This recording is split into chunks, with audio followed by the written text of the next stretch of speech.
प्रथमा निर्दिष्टम समास उपसर्जनम प्रथमा निर्दिष्टम समास उपसर्जनम प्रथमा निर्दिष्टम प्रथमा के एक वचन समासे जो है सप्तमी के एक वचन और उपसर्जनम प्रथमा का एक वचन। उपसर्जन संज्ञा करता है।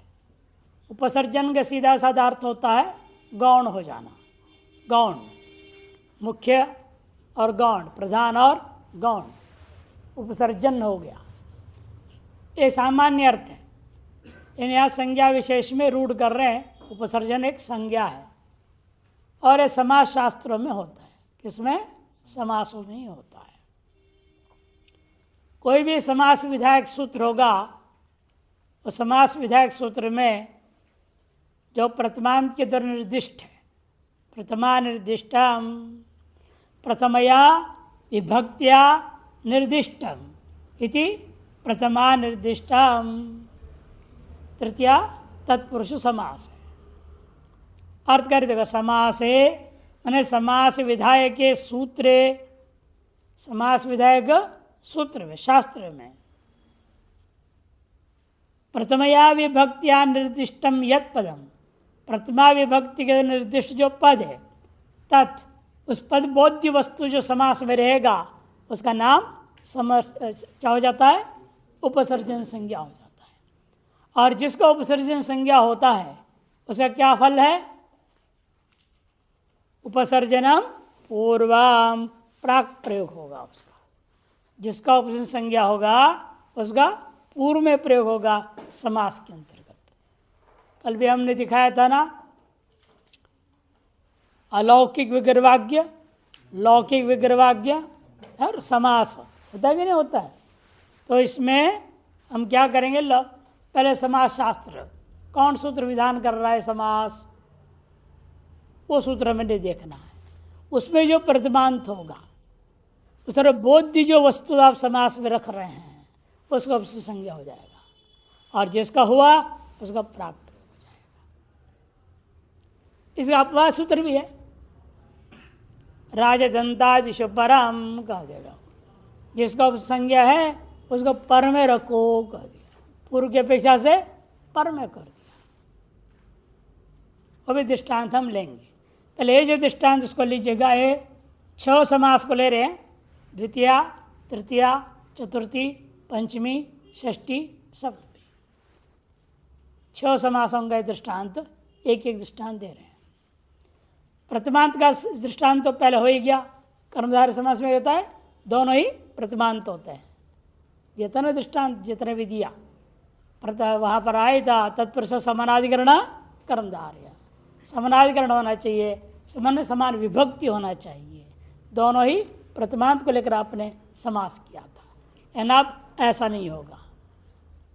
एक द्वितीयांत होगा, एक प्रथमांत, एक तृतीयांत, एक प्रथमांत, एक चतुर्थ्यंत। दिखा था ना कल, तम पुरुषः, तेन पुरुषः, तस्मै पुरुषः, उन सब का दृष्टांत दे रहे एक एक करके। दृष्टांत है पहला वाला कष्टश्रितः, कष्टश्रितः। द्वितीया श्रितातीत पतित गतात्यस्त प्राप्तापन्नैः सूत्रया। हम प्रयोग क्या करेंगे समास करने, इसलिए द्वितीयांत विग्रह वाक्य करूँगा। कष्टम श्रुतः, कष्टम श्रुतः। ये क्या है? ये लौकिक विग्रह वाक्य है। उसके हम करूँगा कष्ट अम, द्वितीया यहाँ पर श्रुता सु, श्रुता है ना, इसका नाम अलौकिक विग्रह वाक्य।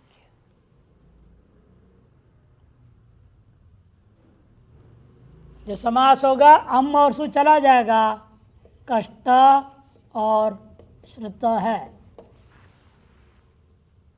अब इस कष्ट का मैं उपसर्जन संज्ञा कर रहा हूं। वर्तमान सूत्र से। कैसे? इसके विधायक सूत्र कौन है? द्वितीया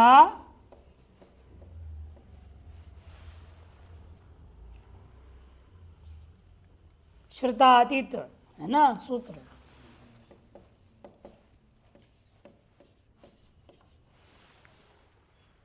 इत्यादि सूत्र है। सूत्र संख्या 21 23 है कि 25 है? 23 है। 21 23 में आएगा। इसी में आगे होगा क्यों 3 अध्याय तक है ना, इसमें मिलेगा, इसी पुस्तक में। द्वितीया श्रुतातीत गतात्यस्त प्राप्ता पन्नैहि, ये सूत्र है। इसमें इस सूत्र में, विधायक सूत्र में ये है प्रथमा का एक वचन, द्वितीय है प्रथमा का एक वचन, और ये है आपका तृतीया का बहुवचन। पन्नैहि, है ना, रामैहि जैसे पन्नैहि, तृतीया का बहुवचन। तो समास विधायक शास्त्र में प्रथमांत कौन है? द्वितीया। उस द्वितीया के द्वारा बोधित आपके लौकिक ग्रह में द्वितीयांत कौन है? कष्टम। ये द्वितीया का एक वचन है ना, और ये है प्रथमा का एक वचन। द्वितीया समास शास्त्र में प्रथमांत, तद्बोध्य वस्तु द्वितीयांत हमारे लौकिक वाक्य में है कष्टम। उसी को हमने लिखा कष्ट अम, बचा है कष्ट, इसका उपसर्जन संज्ञा हो गया। उपसर्जन संज्ञा करने का फल क्या है? उपसर्जनम पूर्वम सूत्र है। इसका प्राक प्रयोग हो जाएगा, पूर्व में ही रह जाएगा, आगे नहीं, पर नहीं जाएगा। तो बना इसलिए कृष्णा नहीं हो, कष्ट श्रुतः। अब रूप चलेगा इसका राम के समान, कष्ट श्रुतः, कष्ट श्रुतौ, कष्ट श्रुताः इत्यादि रूप चलेगा इसका। दूसरा दृष्टांत है शंकुला खंडः। शंकुला खंडः विग्रह वाक्य रखूंगा, शंकुलया खंडः। शंकुला घंटा, और यहाँ रहेगा खंडधन सु, बचेगा शंकुला और खंड। इसका उपसर्जन संज्ञा हमें करना है ताकि ये पूर्व में ही प्रयोग हो गए। कैसे होगा? समास विधायक शास्त्र कौन है यहाँ? तृतीया तत् कर्तार्थेन गुण वचनेन सूत्र है ना। तृतीया तत्कर्तार्थेन गुणवचनेन, इसका क्रमांक क्या है?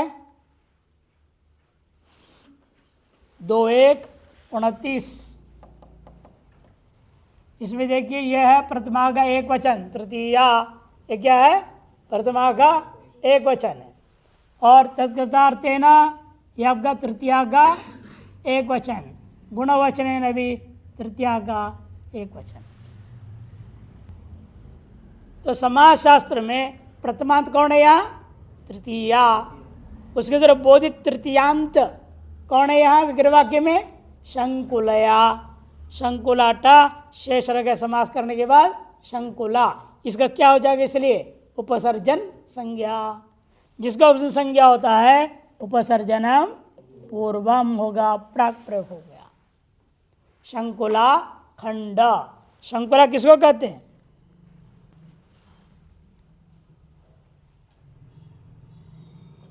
नहीं देखा दादा नाना आदि को, पहले जमाने में हुआ करता था, बैठे बैठे सुपारी काटते रहते थे। सरोता है कि नहीं, काटते हैं ना। आप भी आजकल भी पान के दुकान में देख सकते हैं, वो एक होता बनाता ही, वो कट कट करते, उसका नाम शंकुला। वो सारा खंड किया, टुकड़ा किया हुआ, टुकड़ा किया हुआ सुपारी का नाम शंकुला खंड। एक है तो शंकुला खंड, दो टुकड़े है तो शंकुला खंड, अनेक है तो शंकुला खंडा, ये रूप चलेगा।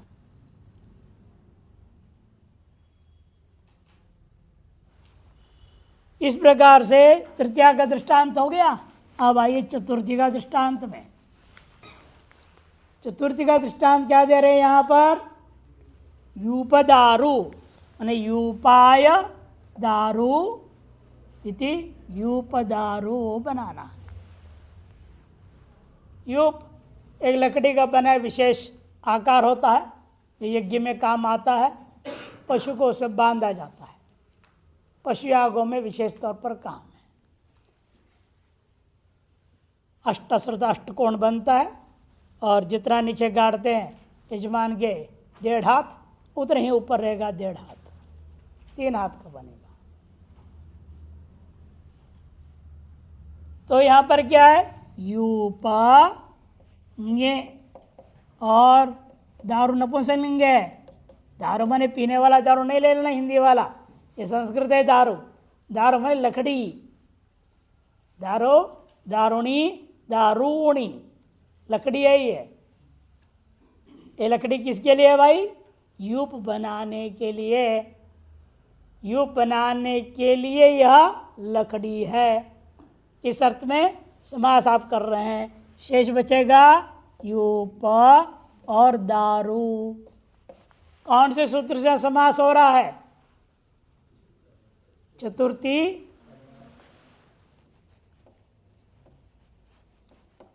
तदर्थार्थ बलिहित सुगरक्षित ही, है ना सूत्र। इस सूत्र से यह समास होना है, बलिहित सुगरक्षित ही। ये आपका 2-1-35, कहीं 36 से पाठ भेद आगे पीछे क्रमांक रहता है। यहाँ पर सूत्र में क्या है? चतुर्थी है प्रथमा का एक वचन, यह है रक्षित ही तृतीया का बहुवचन। समाज शास्त्र में प्रथमांत कौन है? चतुर्थी। उसके द्वारा बोधित तो चतुर्थ्यंत विग्रह वाक्य में कौन है? यूपाय। उस यूपाय का शेष जब बचे यूप, इसका हो जाएगा उपसर्जन संज्ञा। लाभ क्या हुआ? प्राक प्रयोग होगा, उपसर्जनम पूर्वम, तो शब्द बनेगा यूपदारु।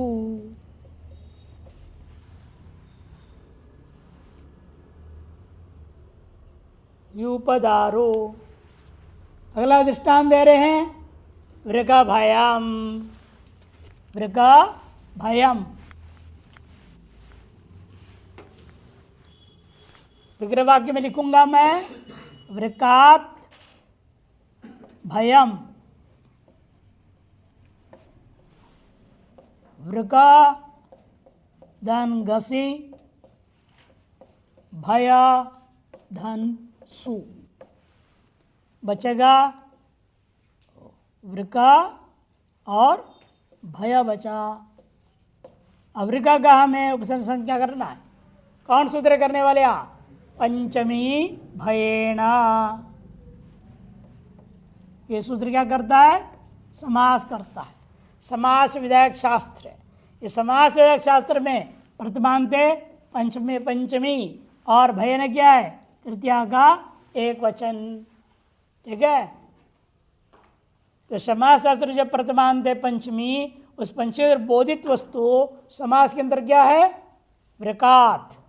यहाँ भी ये भी है ना, पंचमी एक वचन है और भयम प्रथमा का एक वचन है। समास शास्त्र में जो का पंचमी वो प्रथमा के एक वचन है, तद बोध्य वस्तु समास के विग्रह वाक्य में है वृकात, जिसकी समास की प्रक्रिया होकर के क्या बच गया? वृका। इसका इसलिए हो जाएगा उपसर्जन संज्ञा, और उपसर्जन पूर्व से प्राक प्रयोग हो गया। तो रूप बनेगा, मिला देंगे वृक भय स्वादित्पत्ति वृक भयम, रूप बन जाता है। अगला दृष्टांत आपका राजपुरुष। विग्रहवाक्य क्या है यहाँ? लौकिक विग्रहवाक्य है आपका राज्य पुरुष। राज्य में षष्ठी एक वचन, पुरुष प्रथमा का एक वचन बचेगा। या अलौकिक विग्रहवाक्य लिखूंगा राजन धन गस पुरुष धन सु। समास कार्य होने से राजा और पुरुष बचता है। समास कौन करता है? यहाँ पर सूत्र है षष्ठी। षष्ठी सूत्र है 2 2 8।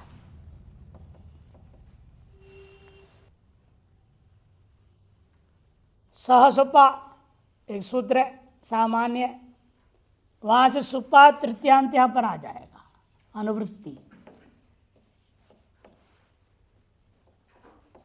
षष्ठी शब्द है समाजशास्त्र में प्रथमा का एक वचन, अनुवृत्त सुपा है तृतीया का एक वचन। षष्ठन समर्थ सुबंतों का समर्थ सुबंतों के साथ एकार्थ भाव गम्यमान हो तो समास हो, ये सूत्रार्थ हो जाएगा। षष्ठन समर्सबंतों का तृतीयांश जो है अन्य समर्सबंत के साथ में एकार्थ भाव गम्यमान हो तो समास होता है। अतएव इस षष्ठी जो समास शास्त्र में प्रथमिक वचनांत है, तद्बोध्य समास में कौन है? राज्य। उसे प्रकृति कौन है? राजन था, बचा है राज। इसको क्या हो जाएगा? उपसर्जन संज्ञा। तो उपसर्जनम पूर्वम से प्राक प्रयोग होकर रूप बनता है राज पुरुष।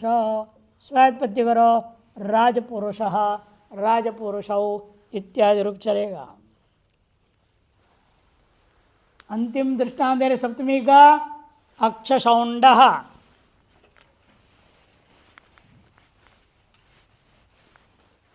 अक्षेशो शौंड, विग्रहवाक्य क्या होगा? अक्षेशु शौंड।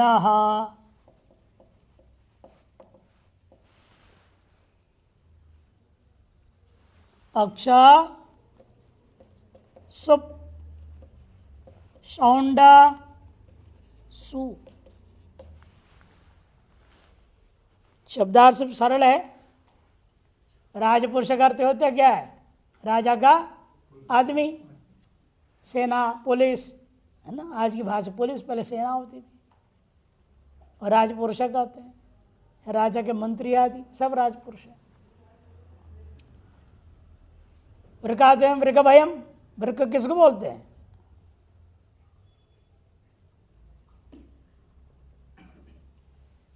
वृक एक जानवर है, जंगली, भेड़िया बोलते हिंदी में। भीम का नाम है क्या ना, वृकोदर, गीता में आता है। वृक के समान है उधर जिस जगह खून भी पी के पचा लेने वाला, या तो रोटी नहीं पच रहा बच्चों को, वो तो खून पी के पचा लेता था, जैसे वृक भेड़िया होता है।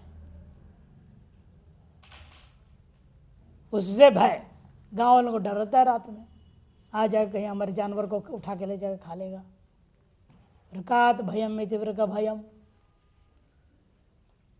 ये उपायदार अर्थ बताया था। अब षष्ठी के सप्तमी अक्षेश शौंडा। अक्ष कहते हैं जो पहले खेलते थे ना पासा फेंक करके, युधिष्ठिर जिसमें तो सब हार गया था, महाभारत की कहानी प्रसिद्ध है ना अक्ष।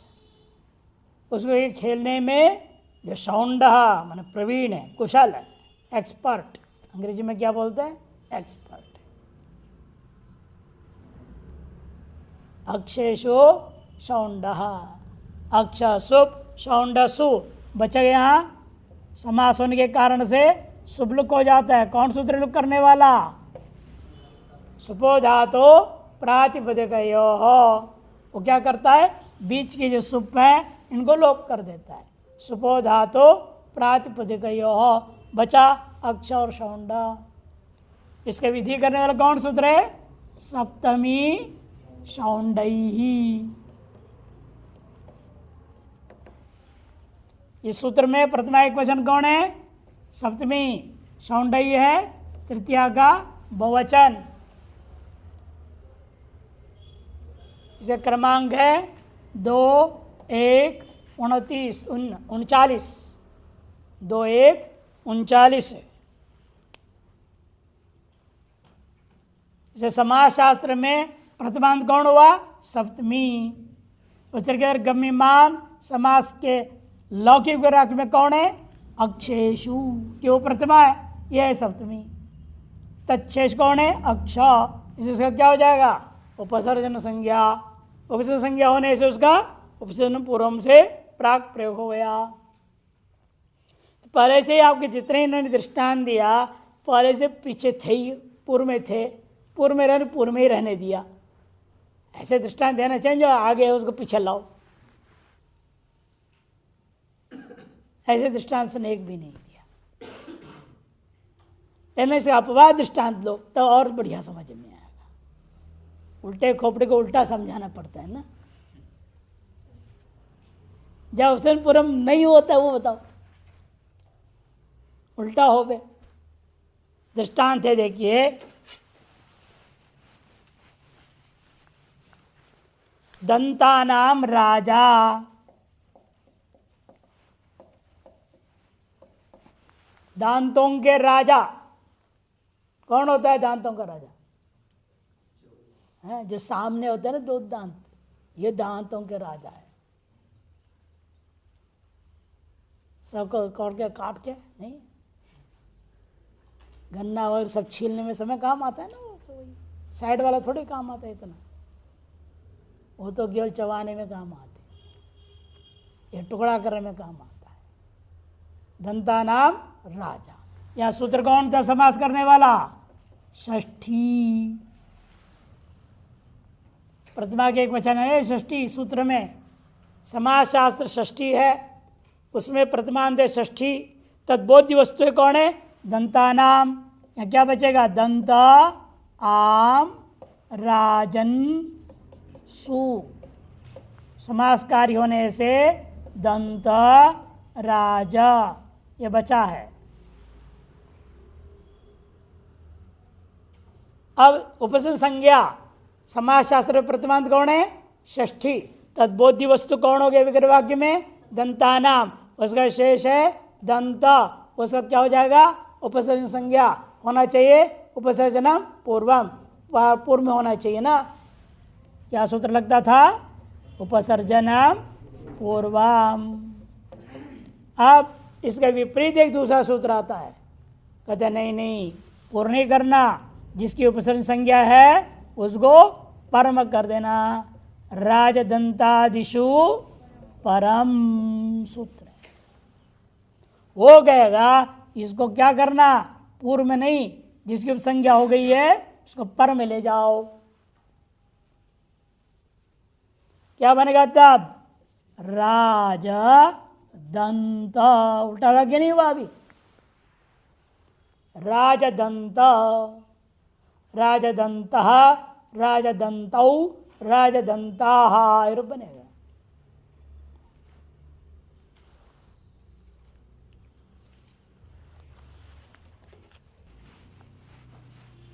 इस प्रकार से इस सूत्र का विचार पूरा हो गया।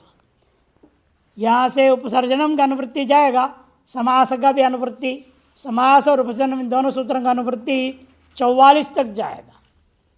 समास और उपसर्जन इन दोनों का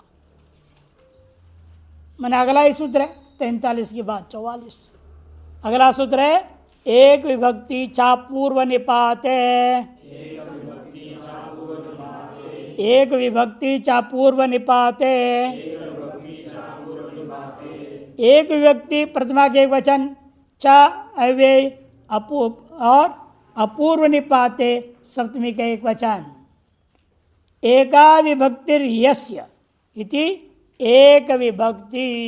विग्रह क्या कर रहे हैं? एका विभक्तिर यस्य स एक विभक्ति, तद एक विभक्ति बहुरी समास है। पूर्वश्च असौ और निपातश्च इति पूर्व निपात, यह कर्मधारय समास है। पूर्वश्च असौ निपातश्च इति पूर्व निपात, न पूर्व निपात इति अपूर्व निपात, तस्मिन् इति अपूर्व निपात नए तत्पुरुष समास। मैंने कर्मधारय गर्भित नए तत्पुरुष समास हो गया। पहले कर्मधार है, वह है पेट में, ऐसा ये नए तत्पुरुष समास है। अनुवृत्ति करना यहाँ समास और उपसर्जनम का। इसलिए अर्थ क्या होगा? समासे विद्यमाने एक विभक्तिकम माने नियत विभक्तिकम पदम उपसर्जन संयम भवति। समास शास्त्र में जो विद्यमान है, समासे विद्यमान है, वहाँ से जो नियत विभक्ति वाला होगा विग्रह वाक्य में, जो विग्रह वाक्य में नियत विभक्ति वाला रहता है, उसे क्या हो जाता है? उपसर्जन संज्ञा हो जाएगा। और जिसका उपसर्जन संज्ञा उस क्या होता है? वो प्राक प्रयोग हो जाएगा।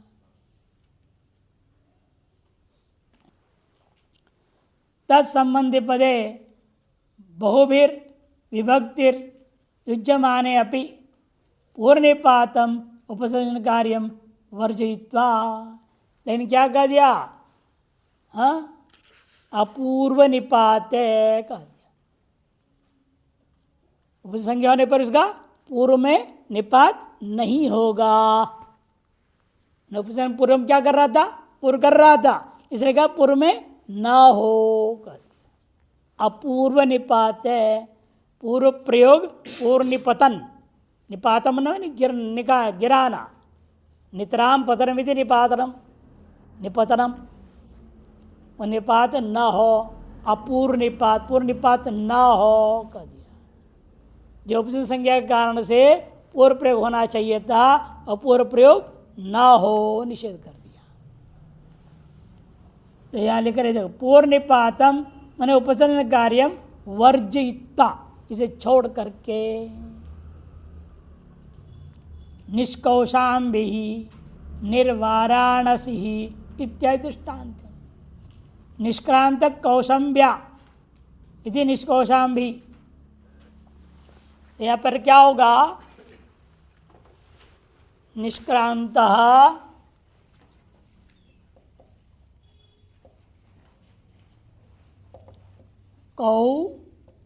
कौशंब्या,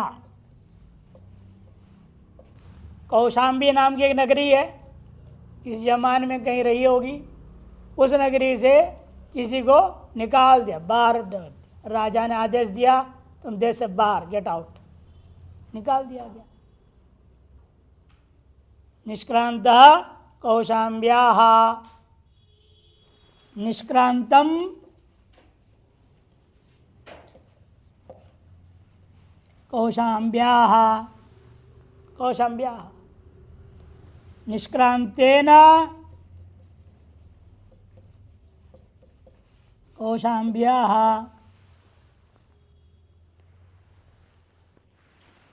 निष्क्रांतेन कौशाम्ब्या,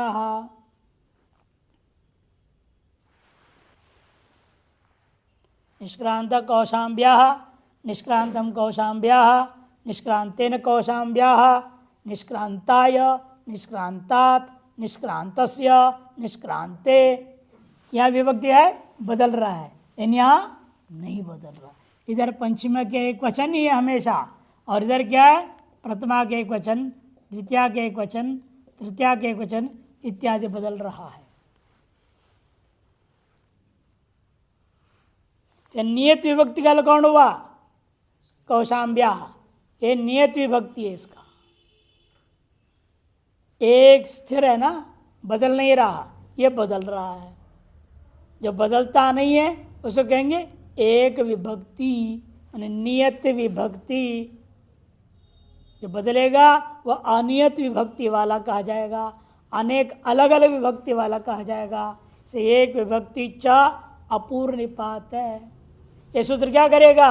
इसका उपसर्ग संज्ञा कर देगा। प्राप्त किसका था उपसर्ग संज्ञा करना? नहीं, पूर्व होने के बाद उपसर्ग संज्ञा इसके होना प्राप्त था, इनका उपसर्जन संज्ञा होना प्राप्त था। क्यों? समास कौन कर रहा है? समास कौन कर रहा है? समास शास्त्र कौन सा है? कुगति प्रादयः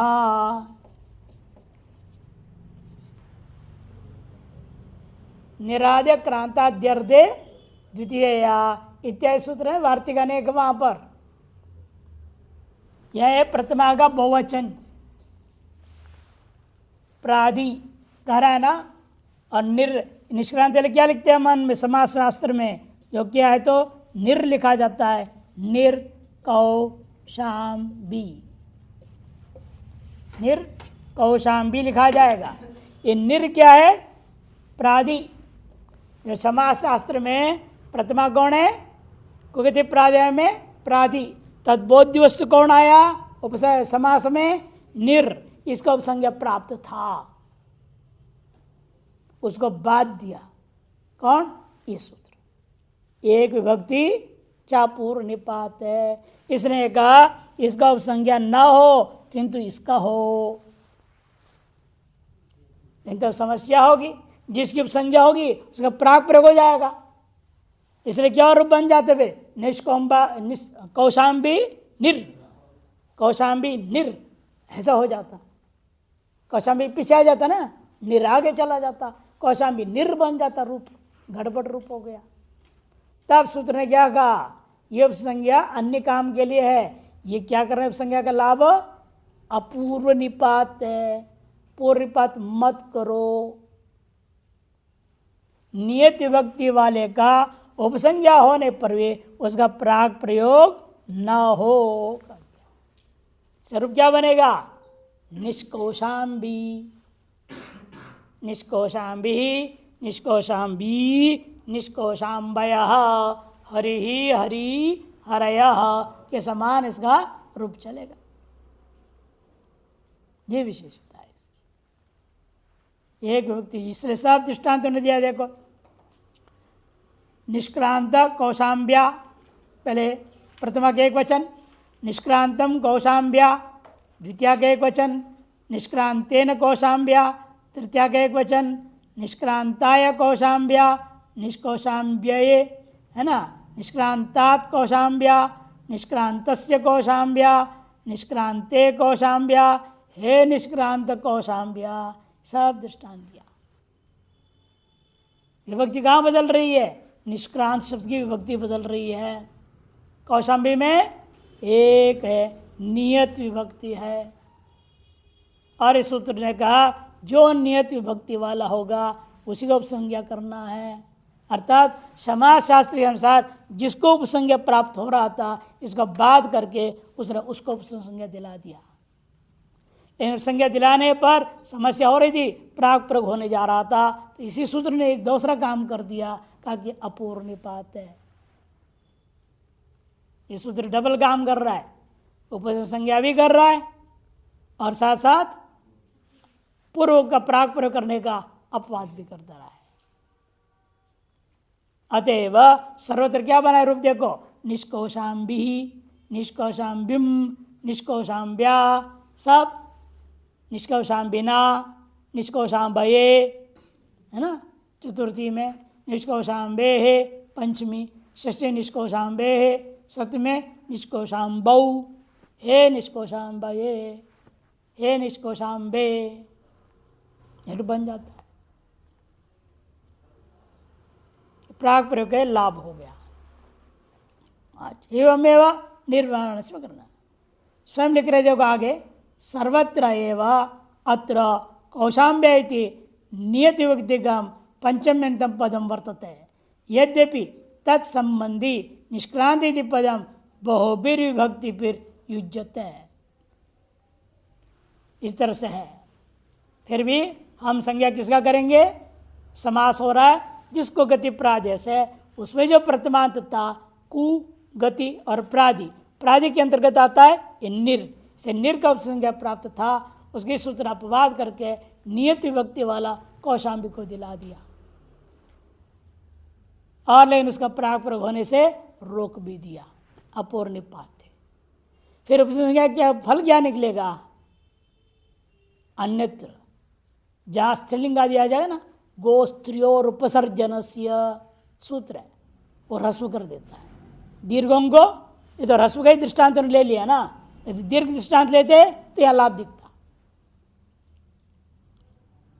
यदि हम दीर्घ दृष्टांत लेंगे तो दीर्घ उपसर्जन क्या करेगा, वो ह्रस्व करता है।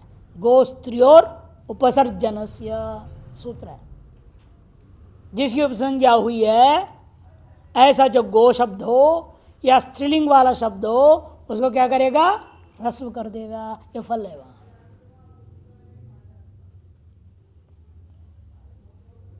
अतः इसको संज्ञा करिए नहीं, फल नहीं व्यर्थ है, नहीं मत समझा, उसका अन्यत्र फल है, इस रूप में नहीं फल है, इस रूप में इतना ही फल हुआ, प्राग प्रयोग नहीं हुआ, पर में ही रह गया, इतना ही फल है यहां पे। अब बहुत ही महत्वपूर्ण संज्ञा सूत्र आ रहा है, और जिसका अर्थ जो भी हम लोग पढ़ते हैं समझते हैं, भाष्यकार ने जो अर्थ कर दिया है, लेकिन आज तक इस सूत्र का अर्थ का फैसला नहीं हुआ है। आज तक इस पर शास्त्र चलते रहता है। प्रातिपदिक संज्ञा वाला सूत्र, अर्थवद धातुर प्रत्यय प्रातिपदिकम, अर्थवद धातुर प्रत्यय प्रातिपदिकम, अर्थवत प्रथमा का एक वचन, अधातु भी प्रथमा का एक वचन, अप्रत्यय प्रथमा का एक वचन, और प्रातिपदिकम प्रथमा का एक वचन, 4 पद हैं। अर्थवत में तद्धित प्रत्यय आया है, उसकी वृत्ति बता रहे, अर्थो अस्य अस्ति इति अर्थवत, जिसका कुछ न कुछ अर्थ है उसका नाम अर्थवत, अर्थ वाला, अर्थ वाला। और इसका मतलब ऐसे भी शब्द होते हैं जिसका कोई अर्थ नहीं होता, जिसका कोई अर्थ नहीं होता उसकी प्राप्त संज्ञा नहीं हो सकती। प्राप्त संज्ञा हुए बिना सुपाएगा नहीं, सुपाए बिना पद साधु बनेगा नहीं, प्रयोग ही नहीं कर पाएंगे हम। तब उसको साधु करने के लिए कहा भाष्यकार ने, कोई भी पद अर्थवान हो या अर्थवान ना भी हो तो भी प्रथमा के एक वचन ला करके उसको साधु बना दो,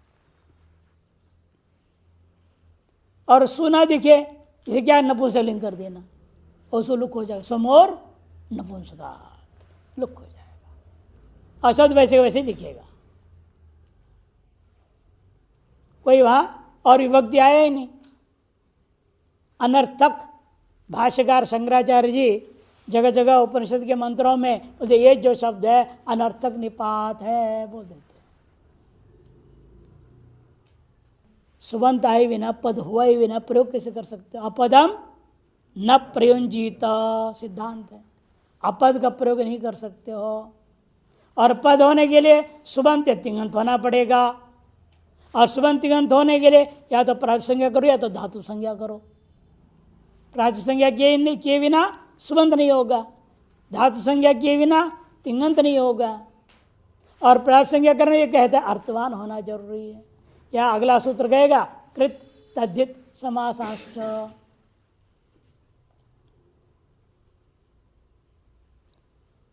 अर्थवत धातु हो, अधातु कह दिया, न धातु इति अधातु, ये में न प्रतीत प्रत्यय, इन दोनों में नए तत्पर समास हुआ है।